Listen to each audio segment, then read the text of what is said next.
नमस्कार माऊली. चला ज्ञानेश्वरीच्या सहवासात.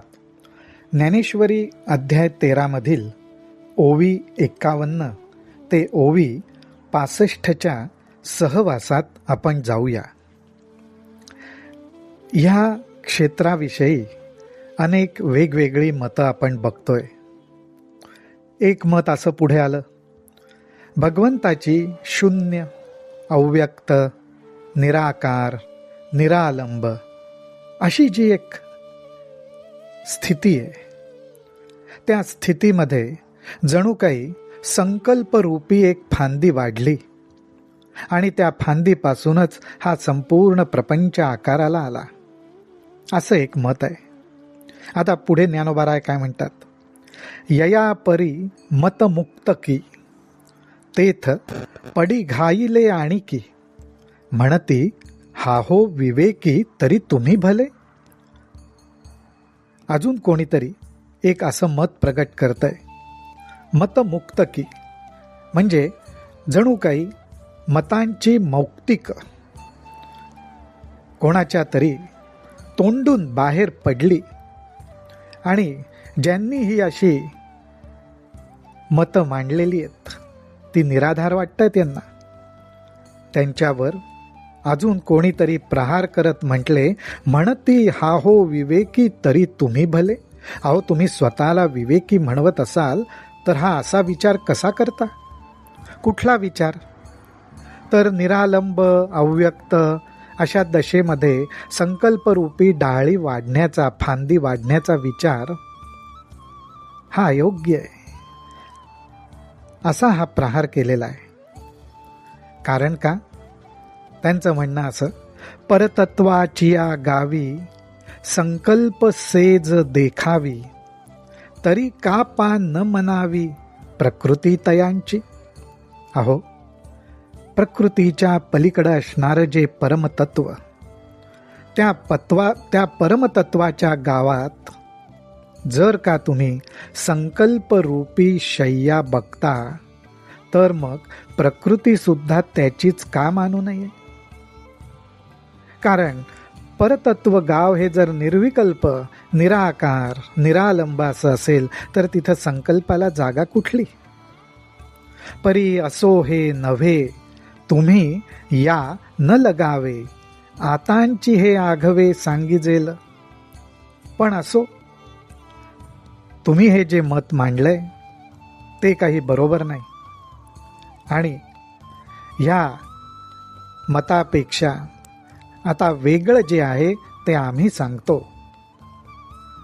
तरी आकाशी कवणे कोणे केली मेघाची भरणे, अंतरिक्षी तारांगणे धरी कवण. अहो, आकाशामध्ये एवढं अफाट आकाश, त्या आकाशांमध्ये ढग कोण भरतं हो? त्याचबरोबर अंतरिक्षामध्ये वेगवेगळे असंख्य तारांगण धरी कवण, त्यांना कोण धारण करतं? गगनाचा चांदवा कोणे ओढिला केधवा, पवन हिंड तू असावा हे कवणाचे मत. जणू काही आकाशरूपी छत ते ओढून ताणून कोणी लावलंय बरं? आणि त्याचबरोबर वाऱ्याने वाहत असावं असं कोणाचं मत आहे? कोणाची आज्ञा आहे? रोमान कवण पेरी, रोमा कवण पेरी कोण समुद्र भरी, पर्जन्याची आ करी धारा कवण. आपल्या शरीरावर रोमांच उठल्यावर रोमरंध्र फुलून येतात, ती कोणी पेरलीत? समुद्र कोण भरून ठेवतो? आणि त्याचबरोबर पर्जन्याच्या धारा सुद्धा कोण तयार करतो? तैसे क्षेत्र हे स्वभावे, हे वृत्ती कवणाची नव्हे, हे वाहे तया फावे येरान तुटे. त्याचप्रमाणे क्षेत्र हे जे काय आहे, हे वृत्ती म्हणजे या ठिकाणी कोणाची मालकी नाही. स्वभावताच, स्वाभाविकपणे हे कोणाच्याच मालकीचे नाही. हे वाहे तया फावे येरान तुटे.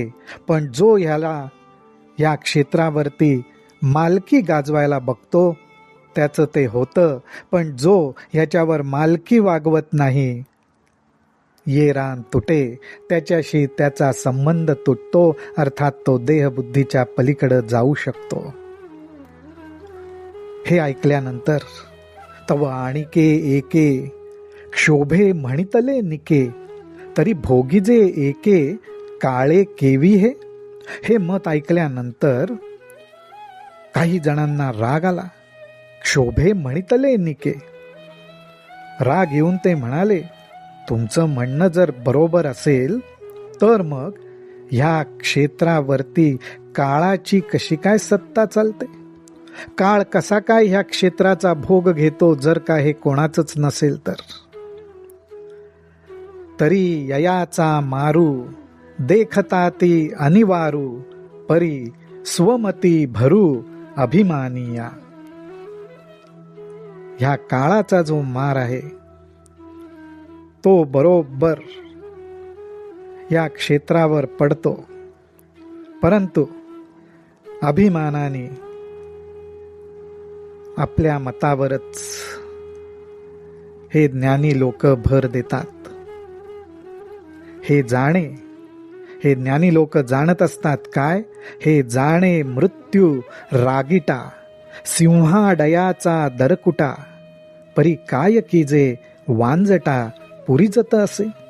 अहो, ह्याची कल्पना असते की हे क्षेत्र म्हणजे काय आहे, तर जणू काही मृत्यूरूपी असा रागीट सिंह, त्या रागीट सिंहाची राहण्याची दरकुटा म्हणजे दरी आहे, असं हे क्षेत्र आहे. हे सर्वजण जाणतात. परी काय कीजे वांजटा पुरी जत असे. पण असं असून सुद्धा या क्षेत्राबद्दल बडबड करत राहतात, मतमतांतर देत राहतात. महाकल्पा परवती कव घालुनी अवचिती, सत्यलोक भद्र जाती अंगविजे. अहो, या काळाबद्दल काय सांगावं? तर महाकल्पाच्या वेळी त्याही पलीकडे जाऊन जो ब्रह्मलोकरूपी आहे, त्या ब्रह्मलोकाला सुद्धा तो अचानकपणे मिठीत घेतो. लोकपाळ नित्य नवे, दिग्गजांचे मेळावे, स्वर्गीची आडवे रिगोनी मोडी. अहो, हा काळ तर स्वर्गाला सुद्धा सोडत नाही. स्वर्गारूपी प्रदेशात तो प्रवेश करतो आणि तिथे सुद्धा नवीन लोकपाळ व दिग्गजांचे समुदाय नाहीसे करतो. अर्थात नवीन लोकपाळ व दिग्गजांचे समुदायांसाठी जागाही निर्माण करतो. येर ययाचेनी अंगवाते, जन्म मृत्यूची ये गर्ते, निर्जीवे होऊनी भ्रमते जीव मृगे. अहो, या काळाची सत्ता आणि सामर्थ्य काय सांगावं?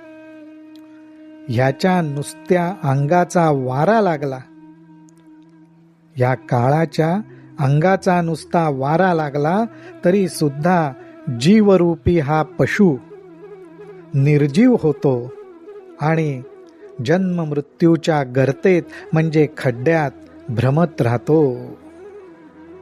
न्याहाळा पाम केवडा, पसरलासे चवडा, करुनिया माजीवडा आकार गज. अहो, या काळरूपी सिंहाच्या मुखाबद्दल काय सांगावं? त्यांनी आपल्या तोंडाचा आकार एवढा पसरलाय की हा जो सृष्टीरूपी आकार आहे त्याला सुद्धा तो गिळंकृत करून टाकू शकतो, आपल्या मुखात साठवू शकतो. आकार गज, आकाररूपी हत्ती म्हणतात ज्ञानोबाराय. म्हणून काळाची सत्ता हा बोल निरुता, ऐसे वाद पांडुसुता क्षेत्रा लागी. म्हणून भगवंत अर्जुनाला म्हणतायत, म्हणून अर्जुना, या क्षेत्राविषयी अशी वेगवेगळी मतं आहेत, म्हणून या क्षेत्रावर काळाचीच सत्ता आहे, हेच म्हणणे योग्य आहे. राम कृष्ण हरी, राम कृष्ण हरी, राम कृष्ण हरी.